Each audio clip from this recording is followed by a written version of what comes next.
Welcome back to another coding challenge. Today we're tackling magic squares in grid. The problem asks us to count how many 3 by 3 magic squares exist within a larger grid. A magic square is a 3 by 3 grid where all rows, columns, and diagonals sum to the same value, and it contains all digits from 1 to 9 exactly once. Let's start by setting up our solution class and method signature. Now let's think about our approach. We need to check every possible 3 by 3 subgrid. First, we'll need to verify we have a large enough grid, at least 3 by 3. Then for each valid 3 by 3 window, we'll check if it forms a magic square. Let's add our main loop structure that will iterate through all possible top left corners of 3 by 3 subgrids. Now comes the core logic, checking if a 3 by 3 subgrid is actually a magic square.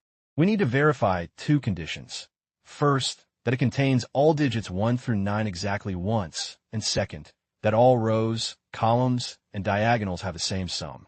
Let's create a helper function to encapsulate this validation logic. Let's implement our validation function.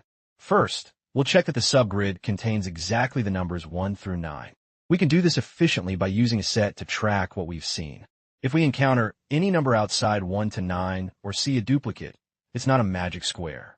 This is a key optimization that helps us quickly eliminate invalid grids. Finally, we need to verify all rows, columns, and diagonals sum to the same value. In a 3 by 3 magic square, this sum is always 15.